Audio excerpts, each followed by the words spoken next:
Hello everyone. So this is my heat transfer assignment 1. I have made a presentation for this. My name is Arun Kumar Pandey and my roll number is 19112018. So the topic of my presentation or this assignment is one-dimensional heat conduction equation in a long cylinder. So I have made this presentation or this video in 3 parts. So in the first part, we will consider some basic terminologies and definitions, that what is a cylinder and what is a long cylinder, and what is conduction, what is heat transfer, and similar kind of things. Then in part 2, we will actually derive a general conduction equation, and from that general conduction equation, we will try to reach into the cylindrical coordinates, and hereby then deriving the conduction equation for a long cylinder. After that, we will try to find some applications and some different areas related to this conduction equation. Okay, so this is the part 1 of my presentation, as I said before. So, introduction. So, as I said, in this presentation, we are going to talk about the one-dimensional heat conduction equation in a long cylinder. So, basically, there will be a long cylinder which I will define in a moment, that what is a long cylinder, and in long cylinder in only one direction. In one direction there will be the transfer of heat taking place. So we will basically discuss transfer of that heat that heat transfer process in one dimension. Basically that direction will be radial direction.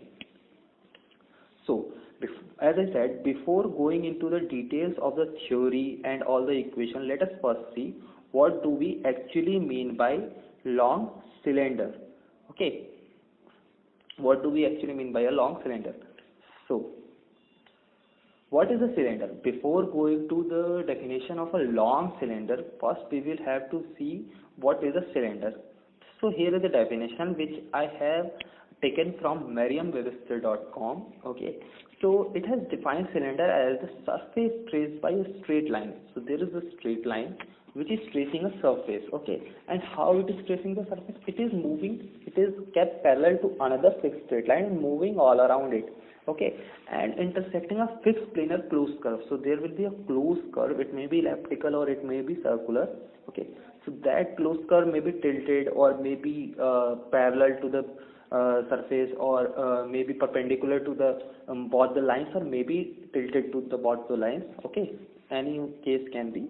So while moving all around that fixed straight line at the center, the outer line moves. Okay, so when it revolves around, it creates a cylinder, that is called a cylinder. Okay, now this is an example of cylinder, and this cylinder, basically this cylinder, it is a right circular cylinder. So in the most of our this presentation, or we can say in all of our presentation, we will talk only about this right circular cylinder. Basically our long cylinder is also a right circular cylinder, and the cylindrical coordinates we will be discussing, those will also be consisting of right circular cylinder coordinates. Okay, so as I said, it is written here also that in this presentation we will mostly deal with a right circular cylinder.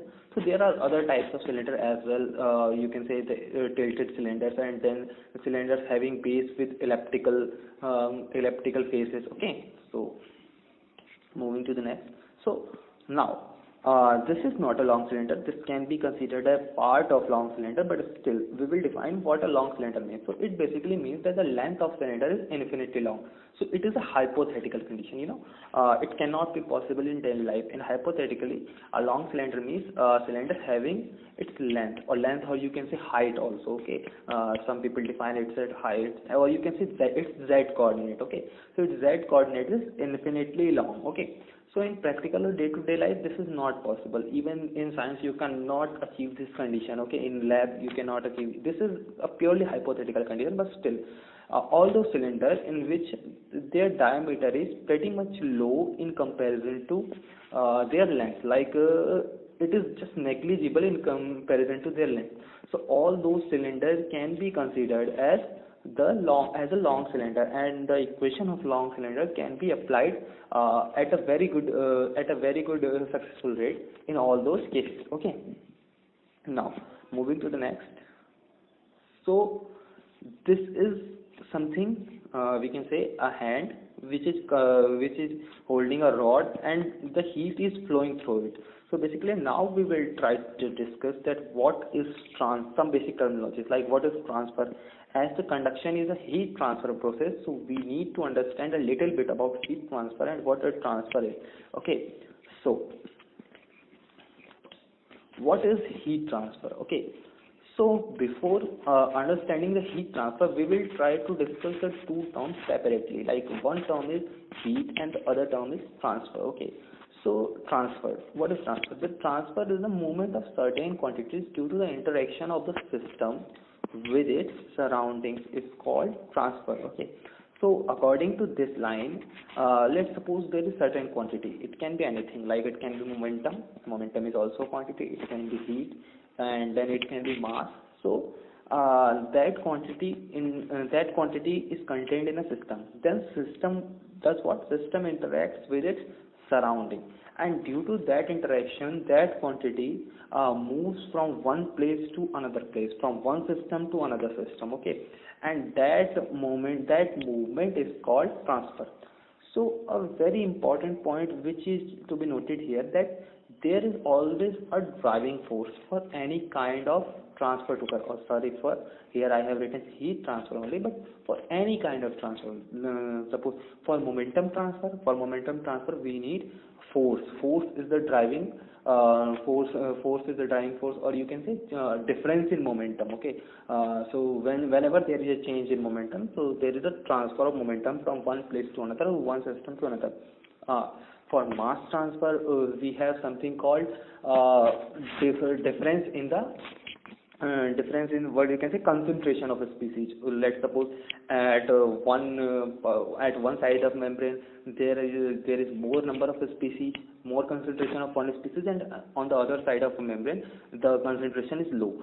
So basically the mass will move from the higher concentration to lower concentration. So that is the difference in concentration is the driving force of mass transfer. And in a while we will see what is the driving force for our heat transfer. Okay, so heat. What is heat? The form of energy which can be transferred from one system to another system due to temperature difference. No, the point to be noted here, heat is nothing which is contained within a system or within something. Okay, it is something which some kind of energy which occurs in transit. Like whenever there is a transfer, whenever there is a movement, the quantity, the energy quantity which is in transit, that is called heat. There is nothing like heat is contained in one system or heat is contained in another system. Okay, now heat transfer. Heat transfer is also a process, and it can also be defined as a science which deals with the determination of rates of such energy transfer. The basic thing, the important thing is to note down here is the rate. Basically, we are not pretty much concerned about the bulk of heat transfer, but basically we are concerned about the rates of heat transfer, because in most of our industries now for the continuous processes, the heat transfer is a continuous process. So heats are continuously being transferred. Okay, so we are mostly concerned about the rates at which heat is being transferred, and if we are able to quantify the rates, for batch processes we can also calculate easily. Like if we are able to quantify that in a minute or in an hour how much heat is being transferred, then we will able to calculate that in 5 hours and in 10 hours how much heat will be transferred. Okay, so rate is an important term here. In all of this our presentation we will basically try to calculate rate only, or flux, in some cases flux, but basically we will try to calculate rate. So heat transfer is the science which deals with the determination of rates of such energy transfer. Which type of energy transfer? This heat energy which occurs in transit only. Okay, is known as heat transfer. Okay, so note, as I told you, there should always be a driving force for any kind of transfer to occur. So the driving force here in the heat transfer phenomena, the driving force is what? Temperature difference.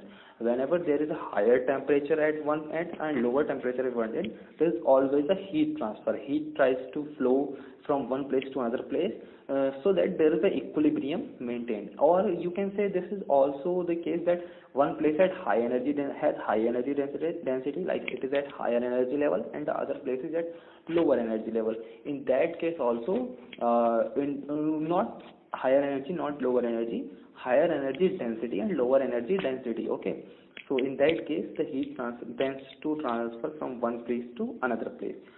This temperature difference we also denote by delta T. Okay, so this is also a point that heat transfer may occur in one phase, in multiple phase, or may also involve phase changes, as you have seen evaporation or fusion or melting. There are so many processes we can say. One phase is there can be multiple phases. It can be anything. Heat transfer can occur in gases, liquids. Okay, then mixture of them. So it can be anything, but heat transfer may occur, or in vacuum also heat transfer may occur. Okay. Okay, so now we will now I will discuss a little more about the types of heat transfer. So there are basically three types of heat transfer. The first one is convection, which occurs due to the movement of fluids. Basically, occurs due to the movement of fluids or movement of matter. Okay. Then there is conduction, which occurs due to the movement of electrons or vibration within molecules. Okay. And then there is radiation. Radiation is the heat transfer which happens to be occurring in the form of electromagnetic waves, and there is no material medium requirement for this kind of heat transfer. So this heating of pan shows a very good example of all the three processes occurring simultaneously. The water is boiling due to convection, the handle of the pan is heating due to conduction, and the radiation from this fire is heating our hand and the surroundings. Okay, so the types of heat transfer, as I said before, first one is conduction, the mode of heat transfer in which heat is transferred due to action from more energetic particle to less energetic particle due to interaction between them. So there is a more energetic particle, there is something less energetic particle, and there should always be a contact between them, or air can also be present between them. That air can be convectively transfer heat. So within those particles, heat can be transferred through conduction. But for conduction to occur between them, they should be connected. Okay. So whenever they are interacting with each other, and one have higher temperature, the other one have lower temperature, so heat will be transferred from higher temperature one to lower temperature one, through which move? Conduction. Okay. Now the second one is convection. Conduction is the way of sorry, I have it wrong something here. It is convection. Convection is the way of heat transfer which happens between a solid and liquid phase due to motion of fluid. As I said, there is a solid plate or solid material which is being heated up, and whenever there is a still or moving liquid over it, so it carries the heat which is being transferred from here to here through the mode of convection. Okay. There is also the case that it can transfer heat from itself to the solid. Okay, and that also happens due to the convection. Okay. Then radiation. Radiation is the mode of heat transfer in which matter radiates heat due to change in the configuration of electron in the form of electromagnetic waves. What does we mean by configuration of electron? It means that electrons comes down from higher energy state to lower energy state, and in that process they release some kind of energy, and that kind of energy is in the form of electromagnetic waves, and that radiation is known as radiation thing. Okay. So the way of heat transfer does not require any medium to occur. Okay, so any material or anything which have temperature greater than absolute zero. The point to be noted here is the temperature should be greater than absolute zero. So at that time, when the temperature is greater than absolute zero, that matter or that anything radiates energy, radiates heat. Okay, so this is the thing. So conduction, a generalized approach first. What does I mean by it? So I will try to derive a generalized approach for any kind of conduction to occur. A generalized equation initializing with a differential element. So after we will and considering all the cases like heat generation, heat consumption, accumulation, everything. Okay. So after we will be able to derive that general equation, that we can easily convert it into the cylindrical coordinates, make the necessary assumption for the long cylinder, and can easily find out our required equation for the long cylinder. Okay, and it will be a lot more easier to understand. There are other methods also. We can rigorously direct initialize from using a long cylinder and using cylindrical coordinates, okay, direct applying the energy balance formula. But I still like this procedure, because in that case I can explain a lot more things also, okay. Now, before moving on to the derivation, there are few things I would like to discuss. So for the general quantification of conduction, first we will state what is the governing law for conduction. Okay, so there is a law which governs the conduction. Okay, so what is that law? Fourier's law. So it relates. What does the Fourier law does? Okay, what is actually the Fourier's law? So it relates the flux of heat transfer to the temperature gradient. Remember, I have defined flux here. One can also define it in terms of the heat transfer rate. Okay, but I have defined it as the flux of heat transfer. So what is flux of heat transfer? Heat transfer occurring per unit area, per unit area, per unit cross sectional area, per unit time is called the flux of heat transfer. So it relates the flux of heat transfer to what? Temperature gradient. What is temperature gradient? The change in temperature with respect to a distance along which the heat is being transferred. So what is the statement? It states that the flux of heat transfer is directly proportional to the negative of temperature gradient. What does that mean? That the flux of heat transfer is directly proportional to the negative of temperature gradient. Okay, this is because the temperature keeps on decreasing in the direction in which heat is flowing. Okay, so this is a very simple and very basic case of showing the example of Fourier's law or heat transfer. So here is a you can say metal box, or you can say rod type. Okay, so here is temperature 1, temperature 2, and in an ideal case the temperature profile would look like something linear. Okay, so this is Q double dash. Basically we will show the flux of heat transfer by Q double dash. So Q double dash is the flux of energy being transferred from one phase to another phase, and this is the area about which we will be discussing. Okay, so this is the cross sectional area. Mathematically this law is given as the flux of heat transfer is directly proportional to the negative of temperature gradient. So Q double dash is directly proportional to negative of dt over dx, where, as I said, Q dash is the flux of heat transfer. Now Q double dash is equal to minus K dt over dx. So here we introduce a constant of proportionality which is denoted by K. So this K is called the thermal conductivity of any material medium. Okay, and this thermal conductivity is a property specific to any material. Okay, and it varies from material to material. Okay, and for conductors obviously it is very high, and then it is temperature dependent also. So in ideal situations or in our calculations we assume it to be not temperature dependent. Okay, so where K is called thermal conductivity of material, which is as I said, inherent property of the material and depends upon what? Temperature. But in ideal conditions or in our calculations we will not consider this thing. Okay, so then heat transport rate. Now we will talk about heat transport rate, which is given by Q is equal to Q double dash into A. So this is the area, we multiply it, so we obtain the heat transfer rate, where A is the cross sectional area perpendicular to which heat transfer is happening. Then Q is equal to, which is heat transfer rate, minus K into A into dt over dx. So this is our Fourier law, or this is our Fourier law. Both of two forms can be used. This is basically used when area is not constant, so derivation will be easy in that case, and this is used when area is constant. So whenever area is constant, we try to use this one, so our derivation become easy, or our calculations become easy. Okay, now if we suppose, sorry for my spelling mistake, now if we suppose system to be a non-isotropic system. What does we mean by non-isotropic system? We have different properties in different directions. So K may also vary, but we will consider this K to be constant. Okay, but all the different things, and K also may vary. Okay, will vary along the different directions, which is generally the case, which is in day-to-day life, which is generally the case. So flux of heat transfer will be different in different directions. So q double dash, then q double dash will be a vector quantity here.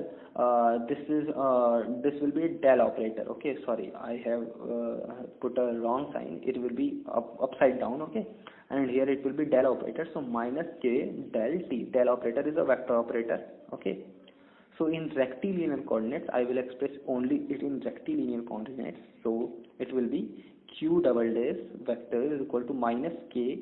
I have taken k constant in all directions. Okay, I cap dt over dx, j cap dt over dy, k cap dt over dz is equal to I rate of heat transfer in x direction, j rate of heat transfer in y direction, k rate of heat transfer in z direction. So it's just simply that you just add up the rate of heat transfer in different direction, and you will vector it. It should be vector addition, and you will easily get the rectilinear the heat transfer net heat transfer carrying out through the material. Okay, so I have explained in the cylindrical coordinates also, as we will be going to discuss more about cylinders here. That is why I have taken only cylindrical and rectilinear coordinates and not the spherical coordinates. It will be q double dash is equal to minus k r cap dt over dr plus 1 by r phi dt over d phi plus z cap dt over dz. Now, there are some terminologies we should also discuss, very little terminologies. So the first is thermal conductivity, which is denoted by K. So this property essentially captures the ability of system to conduct heat. As I told you, it is an inherent property of any system. So basically, the more the thermal conductivity, the more the material medium will be active towards heat transfer process. Okay, and we can say that the more heat transfer rate will be in that metal, so easily it will reach to equilibrium, and the temperature will be distributed uniformly throughout it. So as I told you, K of solids is greater than K of liquids and K of gases. Basically, in fluids, the convection plays a major role for heat transfer, and in fluids, conduction does not play leading role for heat transfer. This is because in liquids and in gases, the molecules are far away, so interaction between them is less. So due to this less interaction, their thermal conductivity is lower than the thermal conductivity of solids. Okay, so heat transfer, so conduction also occurs in them.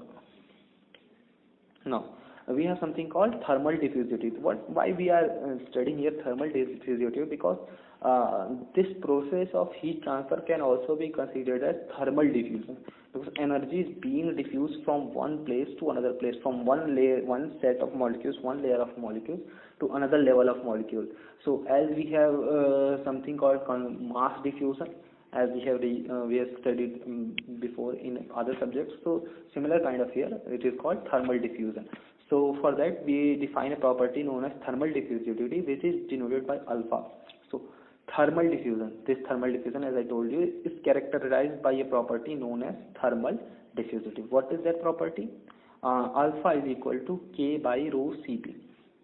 What is K? K is thermal conductivity, rho is your density, and Cp. Hello everyone.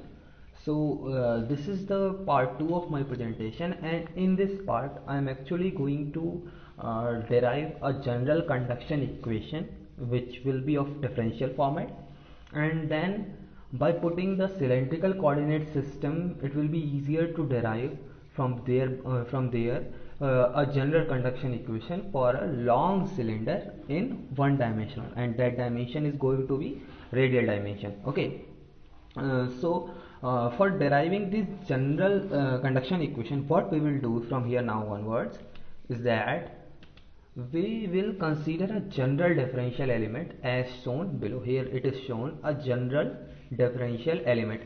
This differential element can be part of any big thing, like it can be part of cylinder, it can be part of a rectangular wooden block, okay, and it can be part of a sphere, anything, okay. And one more thing, for this general differential element we have considered a rectilinear coordinate system, okay, and with the help of this rectilinear coordinate system we will derive a general conduction equation. And after having a general conduction equation or after quantizing a general formula, a general equation, we can easily convert it into this spherical system or radial system, or you can say cylindrical system, which we will do actually here. Okay, here this is general differential element.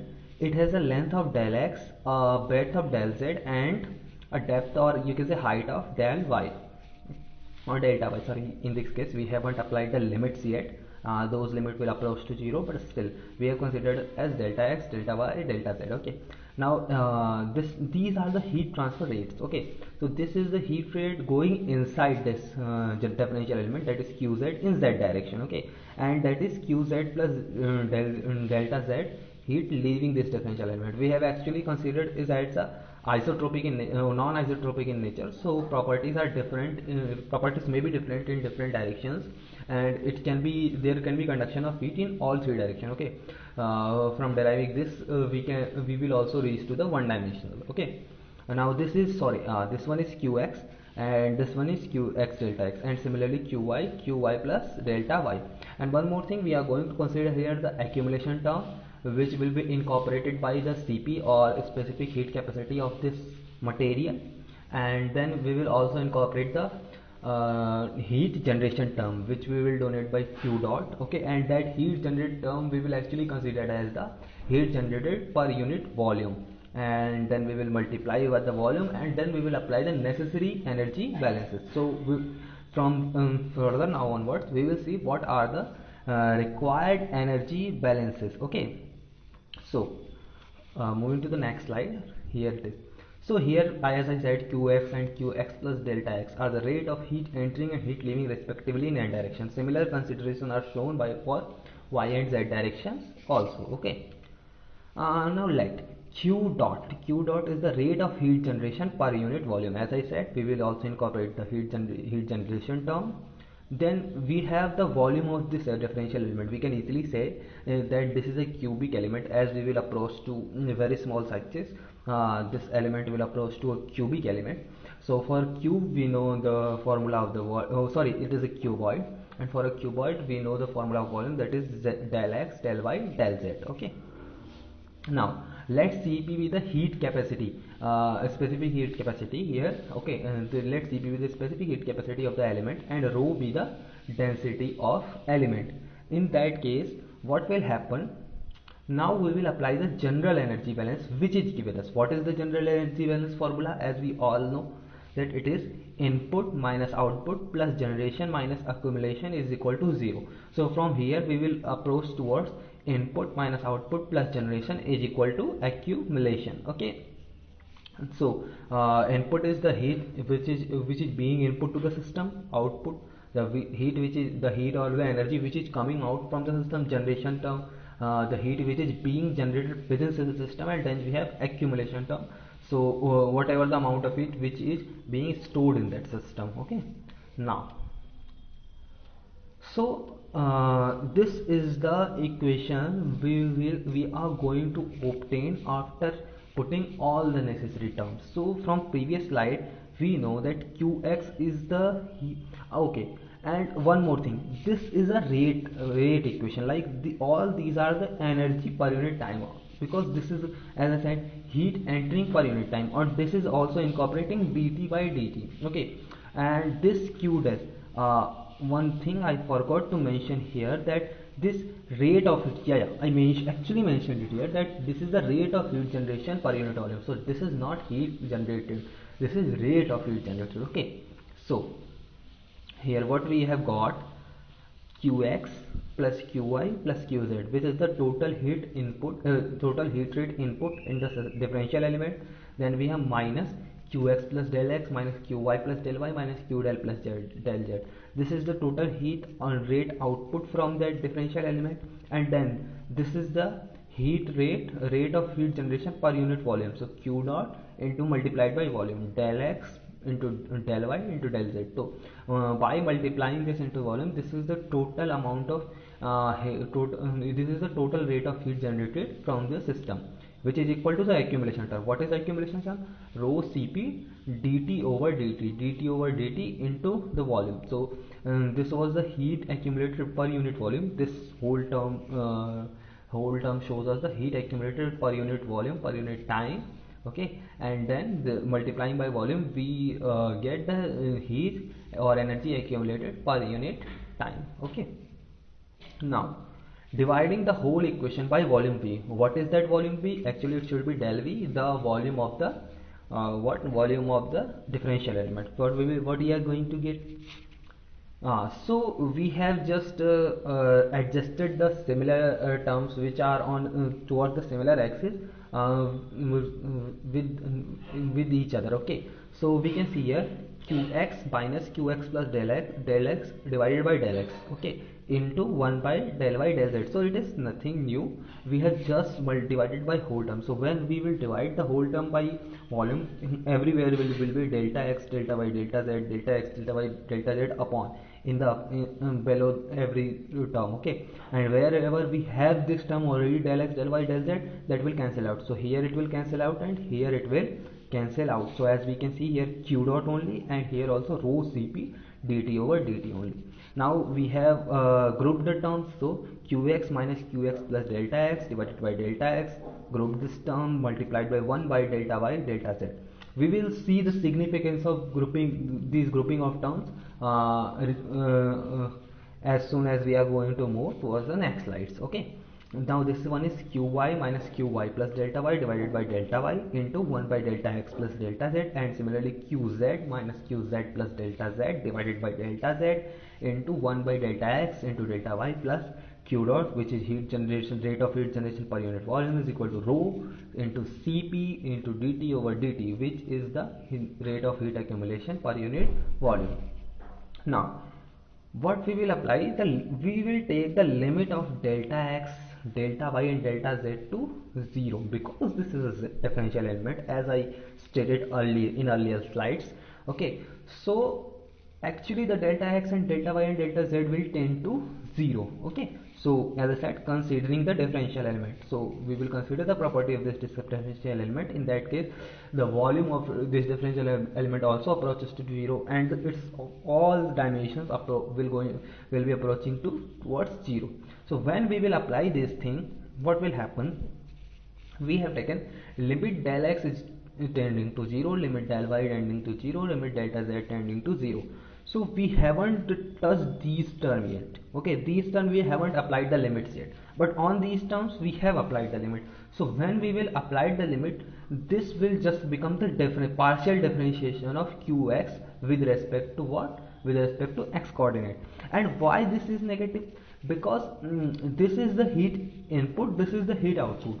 So so heat input minus output we have considered as negative. So our positive term will be heat output minus heat input. Okay, so we might have considered it vice versa also, but for our convenience we have chosen this thing. Otherwise we can consider the opposite sign also, and we may approach to the same results, but in that case we will have to keep in mind that we have considered as qx minus qx plus del x as positive term, or input minus output as positive term. Okay, so so we should not be confused with the signs. We should know actually what we mean by putting where is negative and where is positive. So here we actually mean that output minus input is going to be positive. That is why we have put a negative sign here. Okay, so when output minus input will be negative, the signs will automatically correct themselves. Okay, by considering all these things. So here minus del qx over del x into 1 by del y 1 by delta y delta z. Similarly minus for the y-axis del q y over del y into 1 by delta x delta z, minus partial differential of qz with respect to z-axis 1 upon delta x delta y, plus our heat generation term. There are no delta x delta y delta z here, so we don't have to worry about the limits here. Similarly, we don't have to worry about the limits here also on the right side, because there are no differential elements delta x delta y delta z. Okay, now moving to the next slides.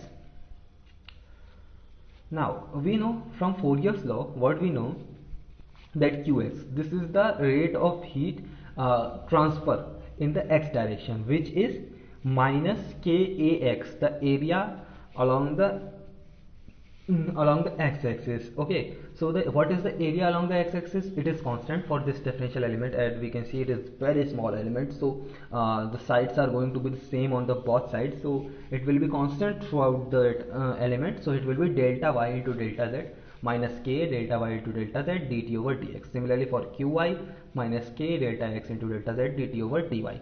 Similarly for qz, minus k delta x into delta y del t over del z.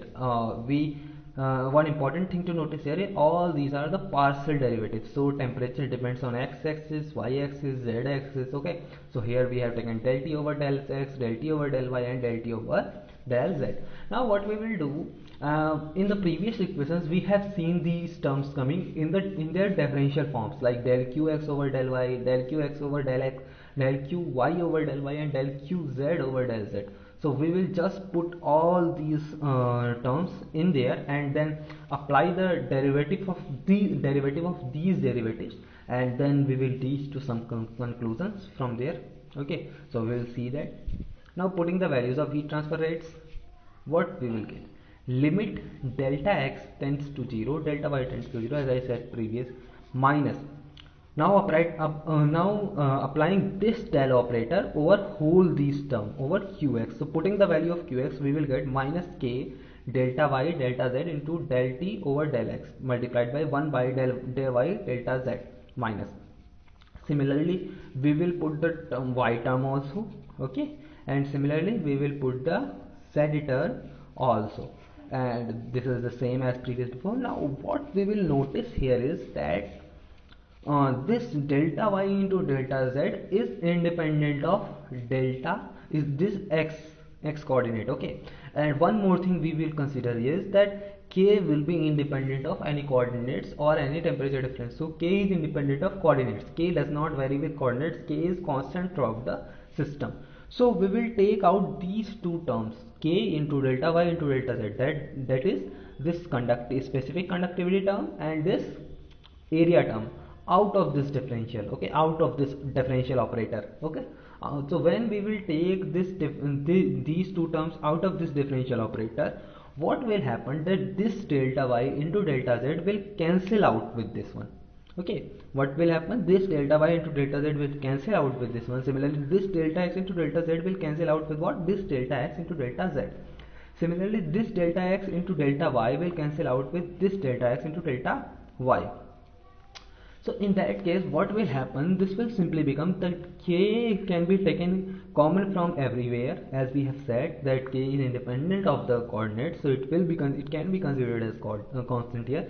So it will be taken common, and k will come out of the equation for all these three terms, 1 2 3 no sorry we will take this common as for these four terms, 1 2 3 4, and here it will become q dot by k. So now what will it become? It will become the double partial derivative of t with respect to x. So it will be del square t over del x square. Similarly here, double derivative of t with respect to y. So del square t over del y. Similarly here, double derivative of t with respect to z. That will be del square t over del z square. So similar kind of equation we are going to see in our next slide. So what is this? Now, so as I said, modifying our equation, what we will get, k. Okay, one more thing to consider here is that there is a minus sign here and there is a minus sign here. So this minus sign and this minus sign is going to multiply and make a plus sign. Okay, so all the terms will ultimately be plus. So this is also advantage of taking output minus input as a positive result. Okay, because after applying the Fourier's law, the negative sign just disappeared and we obtain the whole equation in positive form.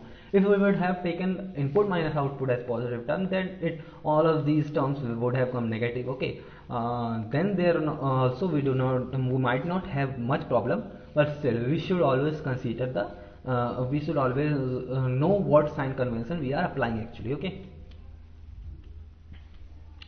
so what we obtain, k del square t over del x square plus k del square t over del y square plus k del square t over del z square plus q dot is equal to rho Cp dt over dt. Now from here onwards we have taken the k common, as I said before, but here we don't have yet done that thing. Okay, so finally we have done whole thing. Okay, so you have taken k common from this whole bunch of equation, then took that k and divided the whole equation by k, so it will be rho Cp by k, as you can see here, and it will be dt over dt. Now we can take this del square partial derivative, this operator outside of this equation, and we know, we are familiar with this operator. This is Laplace operator. We can see del square over del x square, del square over del y square, del square over del z square of the same function, that is t, and it is a Laplacian operator in rectilinear coordinates. So we will write this equation as del square t plus q dot divided by k is equal to rho Cp by k into dt over dt, where this term is Laplacian operator of t. Okay, so what is this?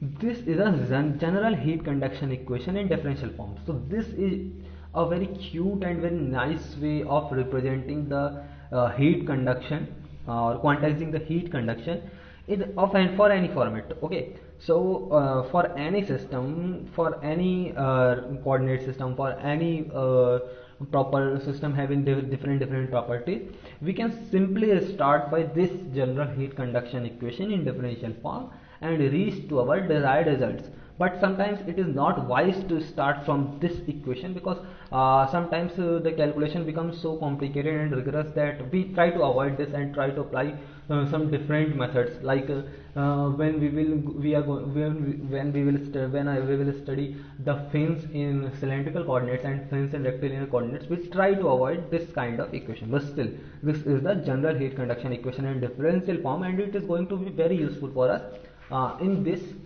presentation. Okay, now switching to cylindrical coordinates, which is our main aim. As I said before, this was my whole topic. The whole bunch of whatever I have discussed till now, this will be the conclusion. This is the main aim, and this is the conclusion of all that. Okay, so this is what we can see, some sort of cylindrical coordinate system. So what does we have in a cylindrical coordinate system? We have a radius term. Okay, so this radius moves around like this, phi.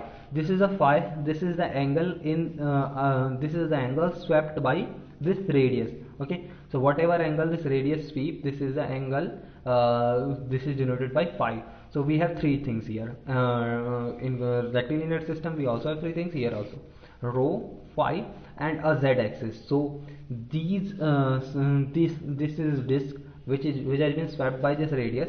So this radius this moves in upward direction. So by how much distance it has moved, that is known as its z coordinate. Okay, now we will apply the Laplacian operator in what?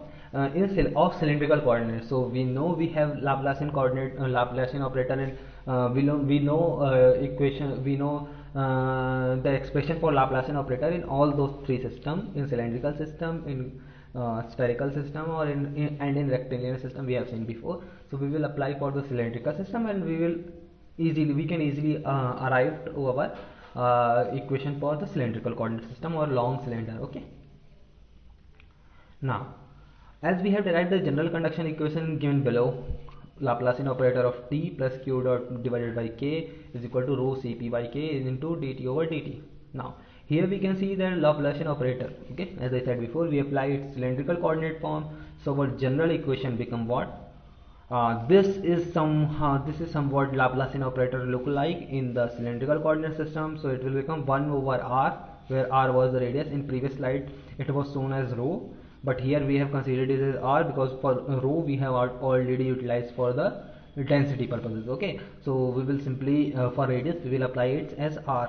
So 1 by r is equal to del over del r into r del t over del r. Okay, and for the phi term, 1 by r square into del square t over del phi square, and for the z term, plus del square t over del z square plus q dot over k is equal to rho Cp by k into dt over dt. What dt over dt? That is the rate of temperature difference. Now, and the another thing is, what we will do, that we are considered a very long cylinder. Okay, so that z term automatically disappear, because this will tend to infinity and this term will approach to 0. Also, by not considering other three coordinates, we will automatically tend to approach them to 0.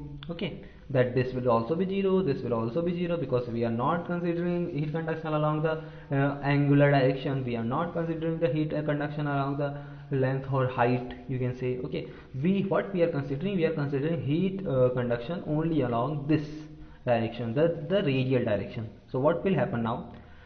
This is the first of all, this is the differential form of general heat transfer equation in any cylindrical coordinate system. So this was the general heat conduction equation in any kind of cylindrical coordinate system. Now for a long cylinder, z coordinate tends to infinity, so z terms disappear. Now also if we consider only one dimension heat conduction equation along the radius, then other terms disappear as well. Now what we will assume, two more things we are going to assume. Q dot is equal to 0, that is we are not going to assume there is any heat generation, so we will not consider here the heat generation term. And the second thing is, and let us assume the steady state condition too. What does steady state condition means? That whatever goes in, all of that comes out. Okay, so there is no accumulation inside the system, so this is what known as steady state. So whenever there is a steady state, there will be no change in temperature with respect to time. There is a change of temperature with respect to time, but for the sake of derivation of this equation, we will consider that there is no change of temperature with respect to time. So then our generalized equation will be in differential form as well.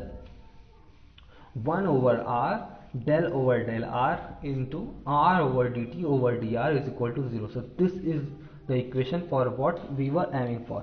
So we can consider also the heat generation terms plus q dot we can still apply, plus q dot by k is equal to rho cp by k dt over dt, that is also formed. So this is an equation which does not contain neither heat generation term nor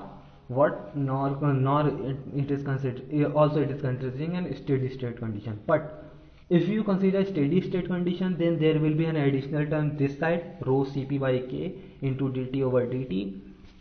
And if we consider the heat accumulation term, then there will be a term q dot by k. So all these three equations, there are these three equations, only one is written here for the sake of convenience, for the sake of understanding, but we can have all these 1, 2, 3 equations, one having heat generation term and the third one having heat generation as well as heat accumulation term. Then can be a fourth one also having not any heat generation term but only heat accumulation term, but we don't worry much about that now.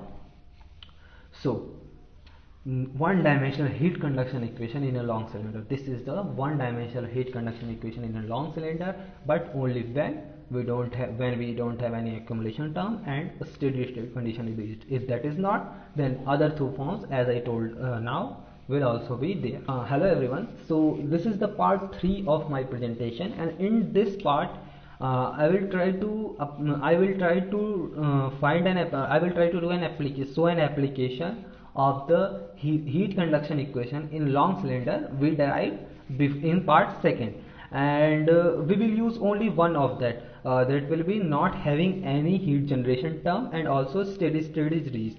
So similar kind of solution will be obtained for the heat generation term as well, and for the steady state not similar kind of solution can be obtained. Solution will be quite little complicated because having that dt over dt term, that will make our solution a little complicated. Okay, but still the process can be applied in the same way. So what we will do, we will apply that equation for two coaxial cylinders, one at having temperature T1, other one at having temperature T2, and then try to find a temperature profile within the system, and also try to find an equivalent resistance network resistance for the system, so that we will be able to apply for having multiple coaxial cylinder to obtain a resistance network and to easily solve them.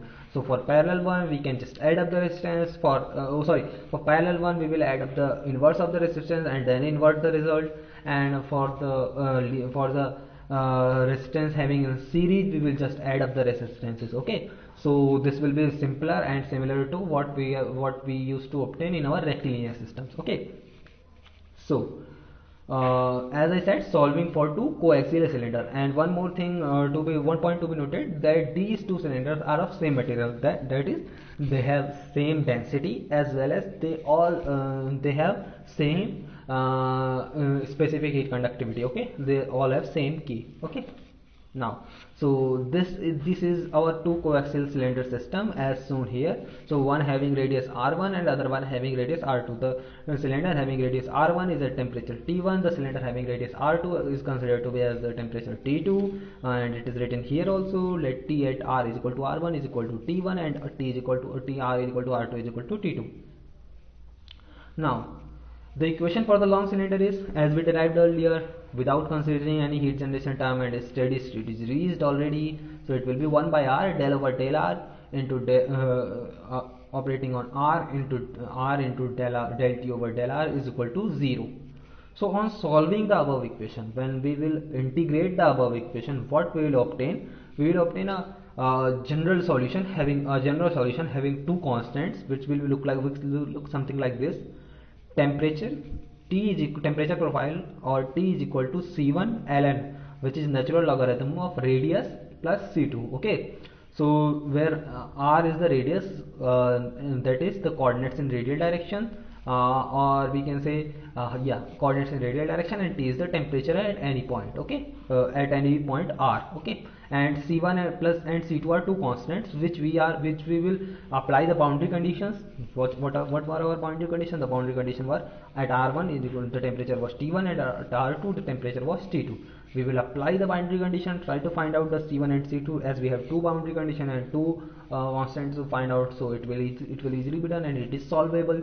Okay, so we will try to find out those constants, and by putting this constant we will obtain the temperature profile or temperature equation for this system. And from there onwards, applying the Fourier's law, using the Fourier's law and this temperature profile equation, we will obtain an equivalent resistance for the system, which can be applied for any resistance network. Okay, putting boundary conditions, as I said, T1 is equal to C1 ln r1 plus C2, and T2 is equal to C1 ln r2 plus C2. By solving this equation, what we are going to obtain? See, first of all, we will just subtract these two equations. So C2 cancel out, T1 minus T2, C1 will be taken as common, so it will be ln r1 by ln r2. So C1 is equal to T1 minus T2 over ln r1 over ln r2.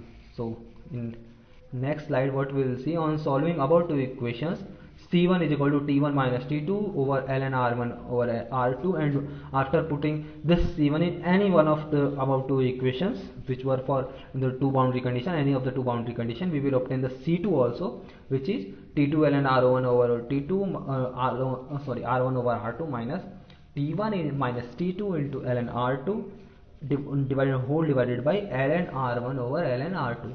So from there, putting the constants, we obtain a general temperature profile or temperature equation, which is given as T is equal to T1 minus T2 divided by ln r1 over r2 into ln r over r2 plus T2. So this is our general temperature. This was our general equation for temperature profile in two coaxial cylindrical system.